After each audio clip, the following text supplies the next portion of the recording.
Bueno, muy buenos días.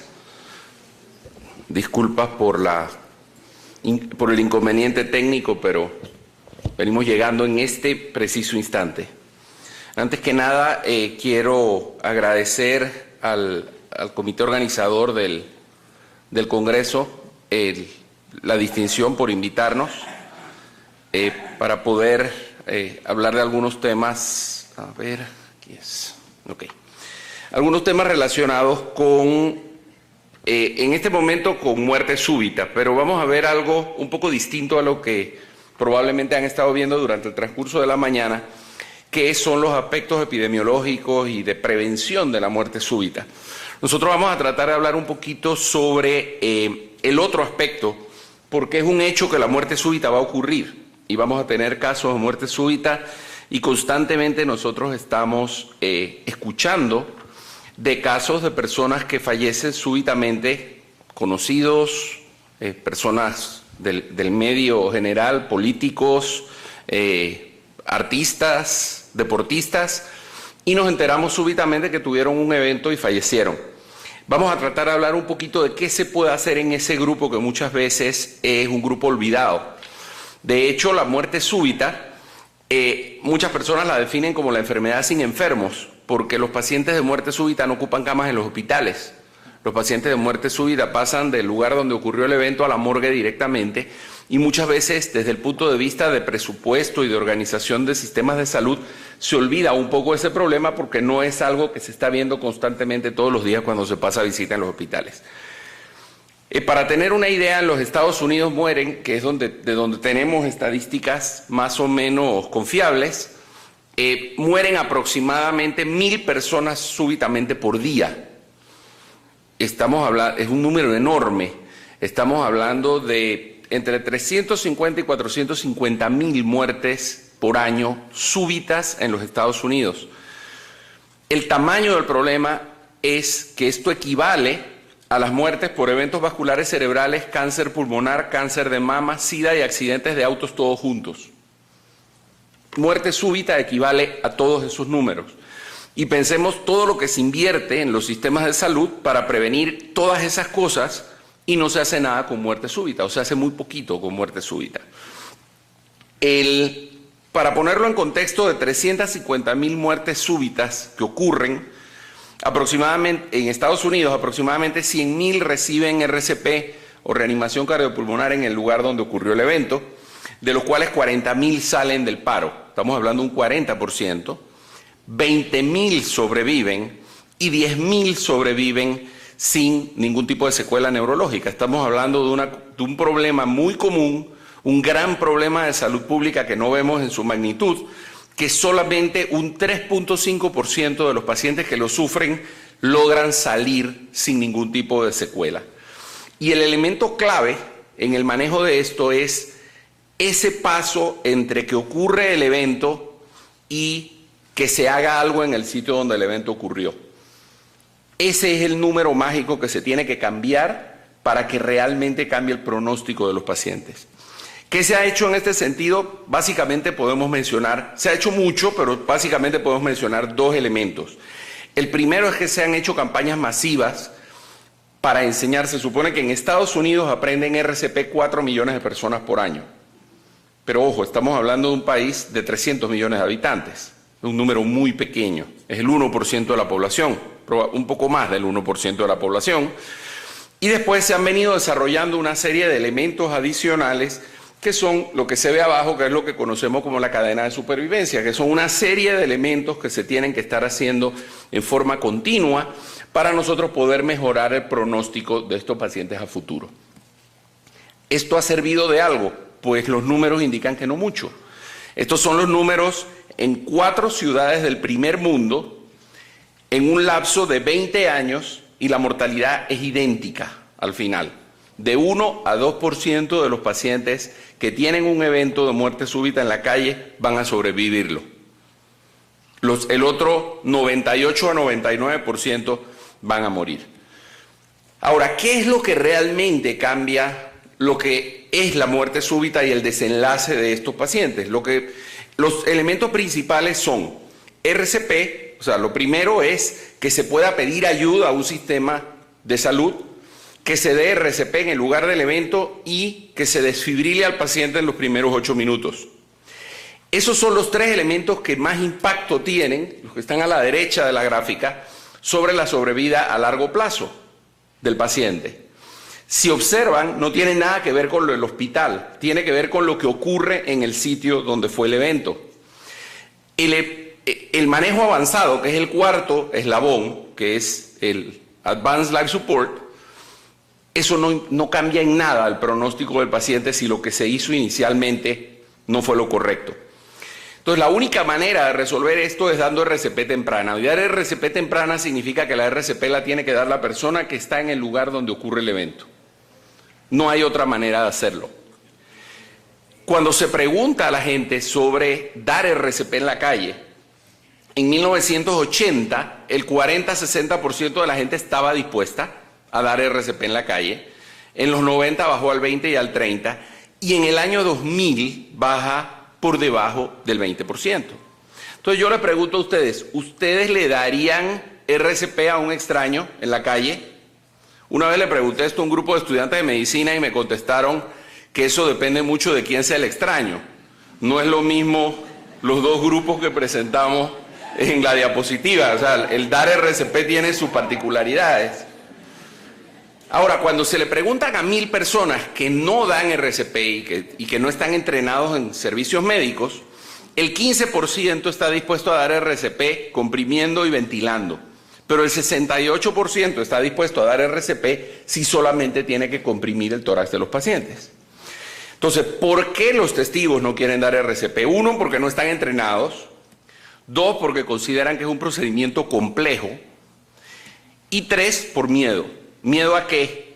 A las enfermedades, particularmente en la época del SIDA, cuando hay que dar respiración de boca a boca, por miedo a hacerle daño al paciente y por miedo a las consecuencias legales. Todos sabemos que lo único en el mundo más peligroso que el SIDA es un abogado. Y básicamente eso es lo que ocurre. O sea, tienen miedo de tratar de hacer algo y que un abogado les ponga una demanda por tratar de salvar a alguien. Entonces, lo que sirve realmente son las compresiones torácicas, pero las buenas compresiones torácicas. Entonces, por eso tenemos que saber qué son buenas compresiones. Actualmente se considera una buena compresión comprimir fuerte y rápido en el pecho como mínimo a 100 por minuto, permitir que el tórax regrese a su posición original, que es lo que se llama el recoil, el efecto elástico del tórax para volver a su posición, y suspender las compresiones el menor tiempo posible. Y si pueden ser continuas, aún mejor. ¿Por qué esto es importante?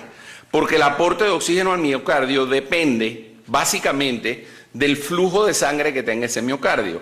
Y eso va a ser dependiente de 2 cosas. Por un lado, la presión diastólica en la aorta, que es cuando se llenan las coronarias. Y segundo, la presión diastólica en el seno coronario, que es lo que permite que esa sangre circule por el miocardio y tenga tiempo para aportar el oxígeno. Llevado a la práctica, estamos hablando de esto. Yo tengo en amarillo lo que es la presión en la aorta y en verde lo que es la presión en la aurícula derecha o en el seno coronario. Esa flecha indica la diferencia de presión que yo tengo cuando estoy dando compresiones. Sin embargo, cuando yo paro de dar compresiones, esa diferencia de presión es mínima y no hay una presión de perfusión adecuada en el miocardio. Por eso el miocardio sufre. ¿Cómo se resuelve esto? Por un lado, modificando la frecuencia de las compresiones. Este es un estudio según la frecuencia de las compresiones que se dan al paciente en el primer grupo, dando compresiones entre 95 y 138, se logra que el 75% de los pacientes regrese a su ritmo, regrese a obtener un ritmo propio, pongámoslo de una forma más simple, que el corazón arranque de nuevo. Si vamos al último grupo, donde la frecuencia es entre 40 y 72, solamente el 40% de los pacientes sale del paro. Entonces, otro elemento es qué tantas compresiones yo doy.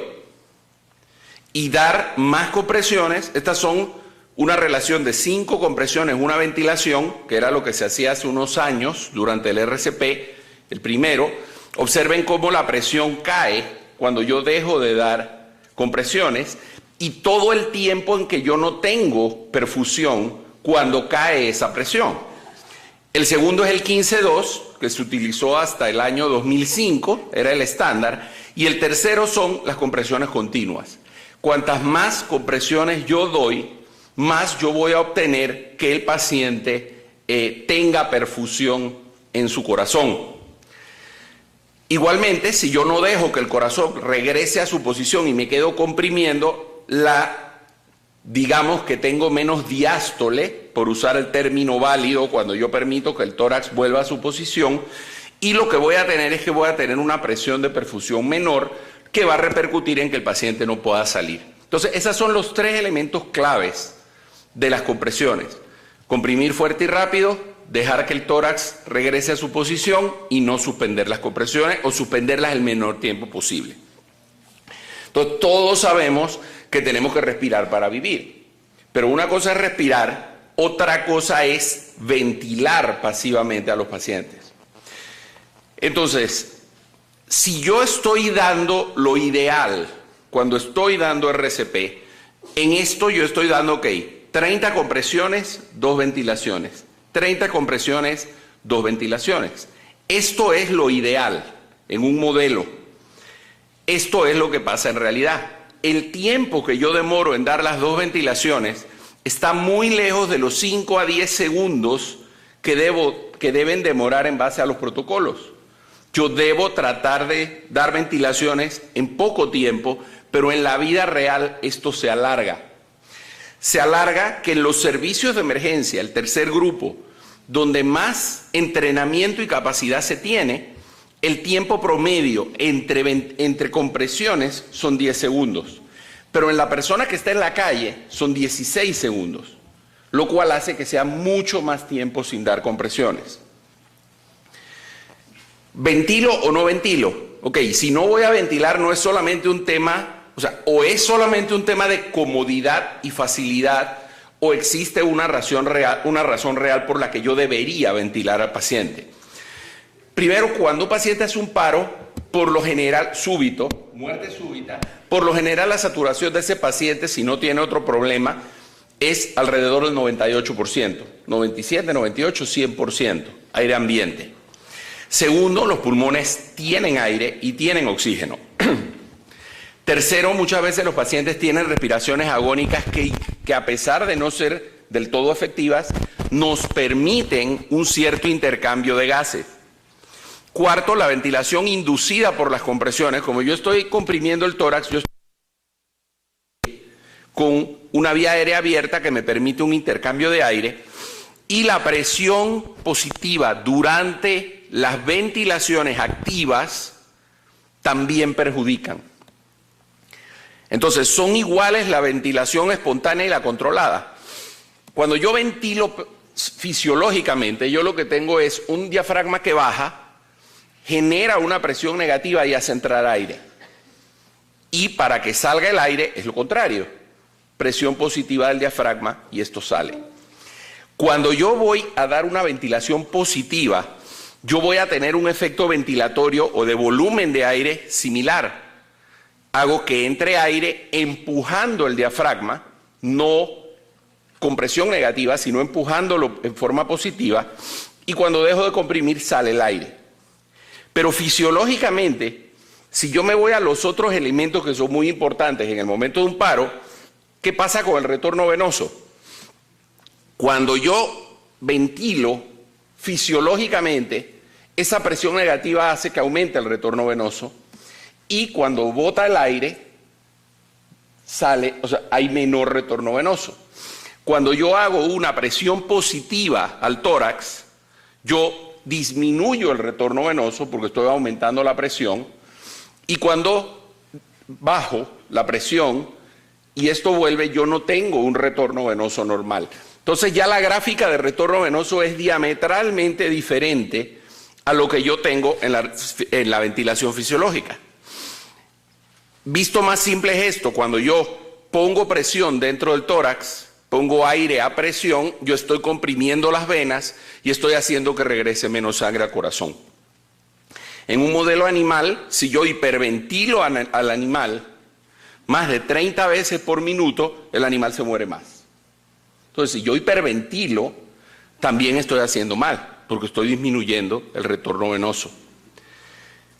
Después de 7 minutos de RCP en un paciente con fibrilación ventricular, yo tengo 76% de saturación de oxígeno, 7 minutos de compresiones, sin ventilar. Eso es una buena saturación.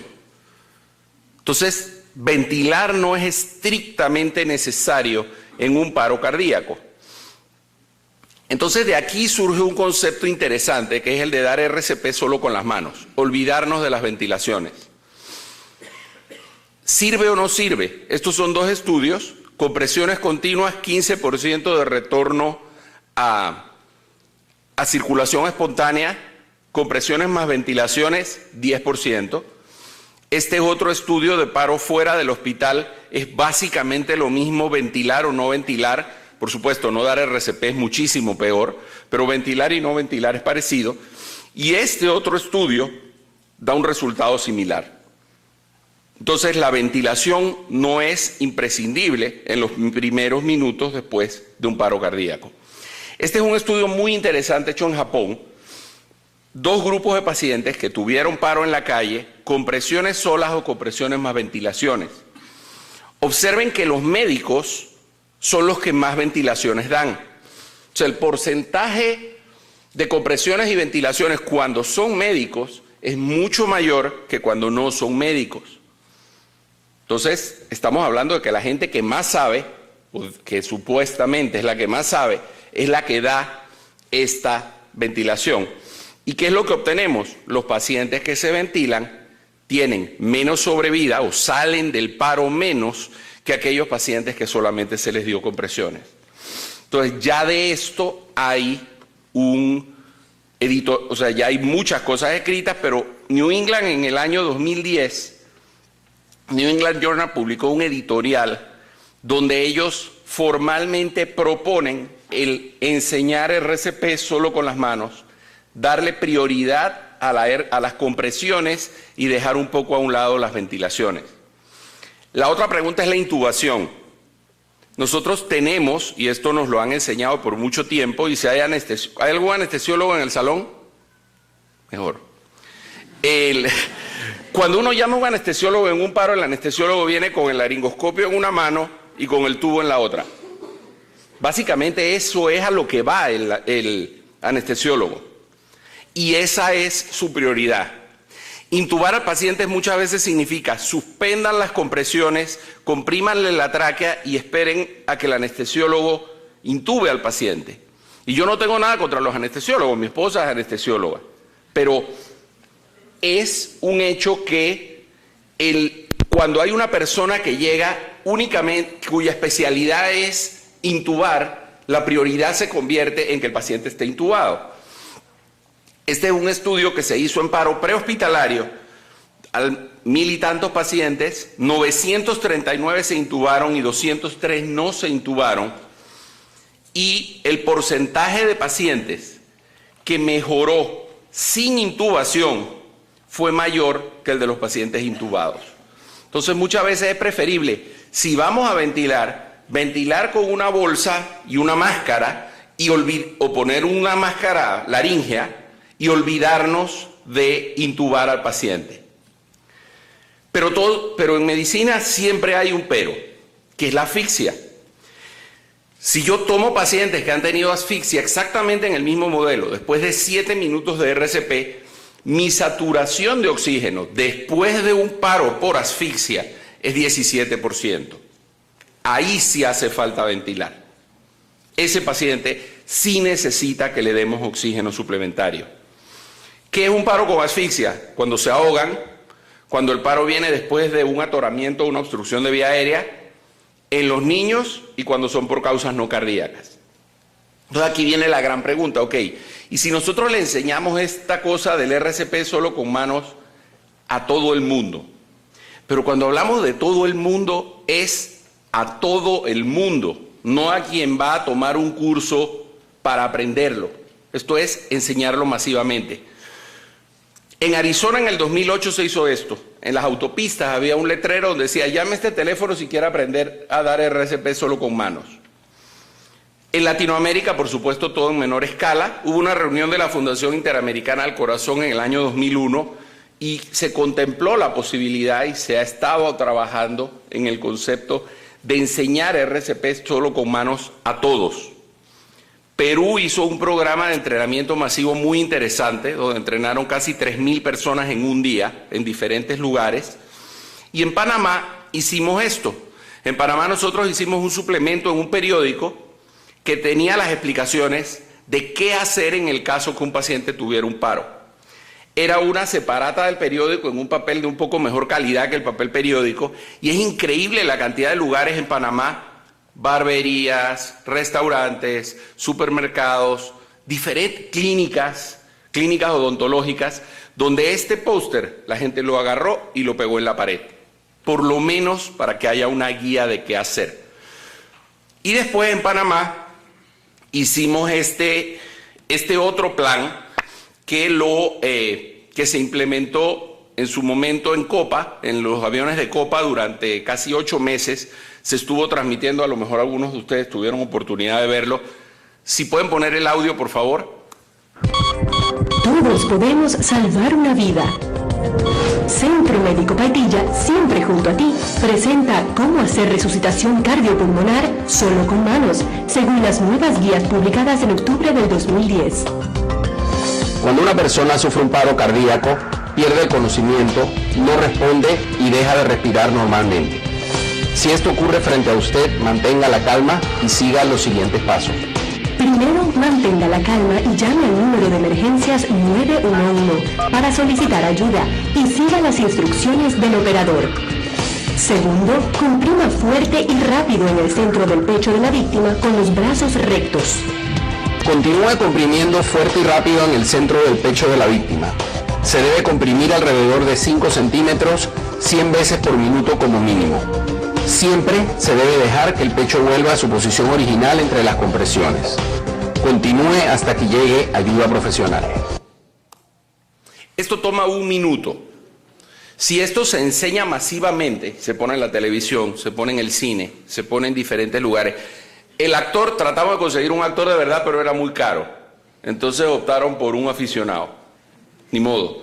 Pero el punto es, y el muchacho que hace del paro, ese muchacho es un auxiliar del hospital que tuvo un infarto de miocardio. Entonces, si esto se enseña a todo el mundo, esto se podría lograr finalmente que ese 1 o 2% de sobrevida cambie un poco. Pero esto tiene muchísimos problemas. En Panamá tratamos de hacer esto y fue muy simple. Fuimos a un cine y le dijimos, oiga, tenemos este video, le quitamos todo lo que sea propaganda, servicio social, y ustedes lo proyectan entre película y película. Perfecto, nos parece excelente, $10,000 al mes publicarlo entre película y película por un mes. Fuimos a un centro comercial, vamos a enseñar esto a todo el mundo sin logo de nadie, servicio social. Perfecto, $3,000 un sábado aquí, poner 2 o 3 estaciones donde ustedes puedan enseñar. Oigan, pero estamos tratando de que la gente se muera menos. Sí, pero el tráfico de clientes es nuestro. Yo no sé qué significa eso, pero no nos dejaron hacer el proceso. Y no es solo enseñarlo, es enseñarlo y seguir enseñándolo. Y este es un estudio donde se hizo una campaña para enseñarle a la gente en un área pequeña a dar RCP. Y en un lapso de 2 años se logró que mejorara los resultados, sobre todo de que el paciente saliera del paro en el sitio del evento. Después hubo un lapso de 1 año y se volvió a hacer la misma medición y ya se había perdido el beneficio. Entonces no es solo enseñarlo una vez, es seguir enseñándolo. Y esto es lo que pasa en los hospitales. Este es un estudio que me lo encontré hoy en la mañana, lo publica New England con fecha de hoy. Y ellos lo que están demostrando es que en los hospitales donde hay programas constantes de entrenamiento, la sobrevida por muerte súbita o por paro intrahospitalario mejora.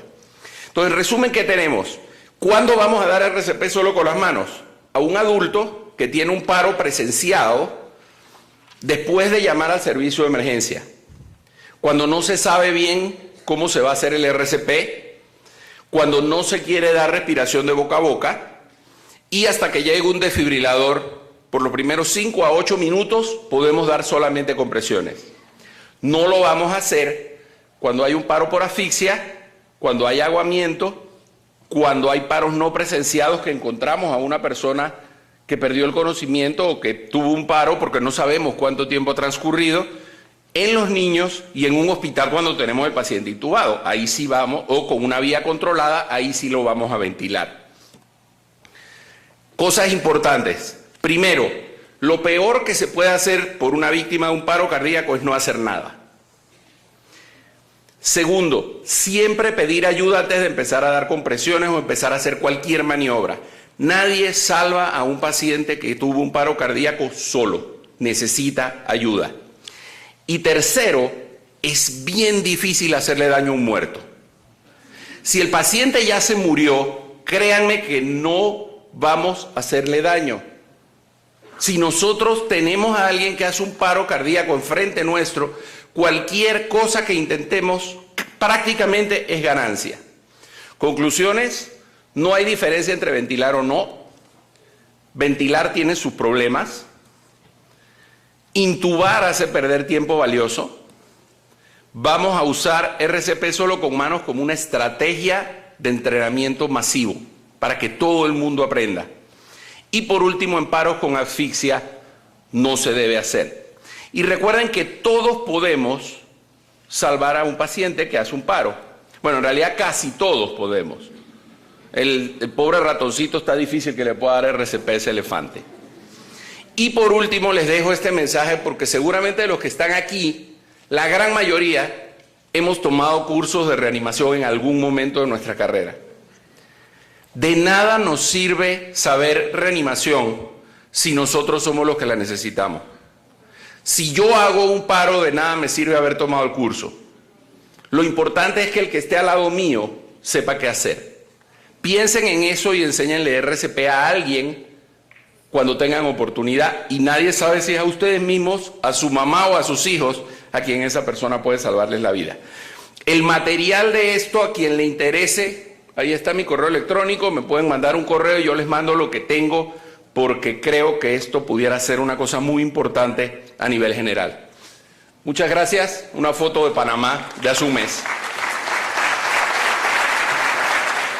40.000 salen del paro, estamos hablando de un 40%, 20.000 sobreviven y 10.000 sobreviven sin ningún tipo de secuela neurológica. Estamos hablando de un problema muy común, un gran problema de salud pública que no vemos en su magnitud, que solamente un 3.5% de los pacientes que lo sufren logran salir sin ningún tipo de secuela. Y el elemento clave en el manejo de esto es ese paso entre que ocurre el evento y que se haga algo en el sitio donde el evento ocurrió. Ese es el número mágico que se tiene que cambiar para que realmente cambie el pronóstico de los pacientes. ¿Qué se ha hecho en este sentido? Básicamente podemos mencionar, se ha hecho mucho, pero básicamente podemos mencionar dos elementos. El primero es que se han hecho campañas masivas para enseñar. Se supone que en Estados Unidos aprenden RCP 4 millones de personas por año. Pero ojo, estamos hablando de un país de 300 millones de habitantes.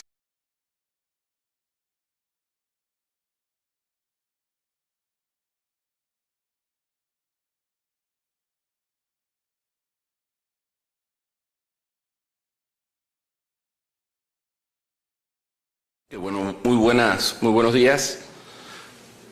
Disculpas por el inconveniente técnico, pero venimos llegando en este preciso instante. Antes que nada, quiero agradecer al comité organizador del Congreso la distinción por invitarnos para poder hablar de algunos temas. A ver, aquí es. Ok. Algunos temas relacionados con, en este momento, con muerte súbita, pero vamos a ver algo un poco distinto a lo que probablemente han estado viendo durante el transcurso de la mañana, que son los aspectos epidemiológicos y de prevención de la muerte súbita. Nosotros vamos a tratar de hablar un poquito sobre el otro aspecto, porque es un hecho que la muerte súbita va a ocurrir y vamos a tener casos de muerte súbita y constantemente nosotros estamos escuchando de casos de personas que fallecen súbitamente, conocidos, personas del medio general, políticos, artistas, deportistas, y nos enteramos súbitamente que tuvieron un evento y fallecieron. Vamos a tratar de hablar un poquito de qué se puede hacer en ese grupo que muchas veces es un grupo olvidado. De hecho, la muerte súbita, muchas personas la definen como la enfermedad sin enfermos, porque los pacientes de muerte súbita no ocupan camas en los hospitales. Los pacientes de muerte súbita pasan del lugar donde ocurrió el evento a la morgue directamente, y muchas veces desde el punto de vista de presupuesto y de organización de sistemas de salud se olvida un poco ese problema porque no es algo que se está viendo constantemente todos los días cuando se pasa visita en los hospitales. Para tener una idea, en los Estados Unidos mueren, que es de donde tenemos estadísticas más o menos confiables, mueren aproximadamente 1.000 personas súbitamente por día. Estamos hablando, es un número enorme, estamos hablando de entre 350 y 450.000 muertes por año súbitas en los Estados Unidos.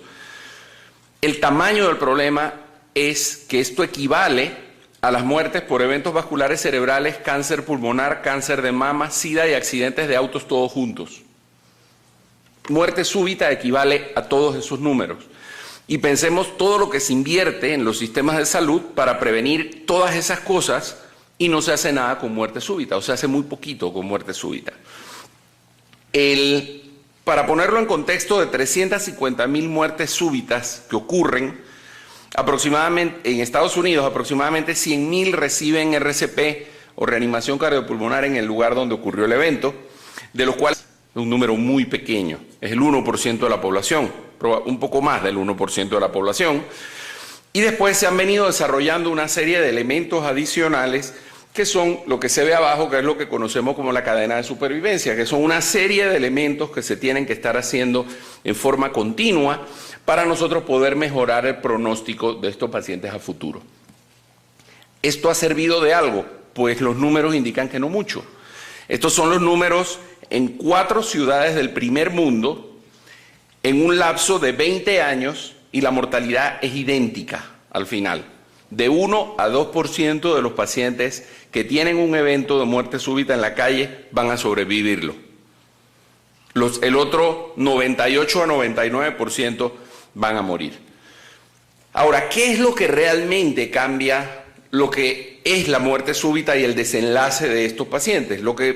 Los elementos principales son RCP, o sea, lo primero es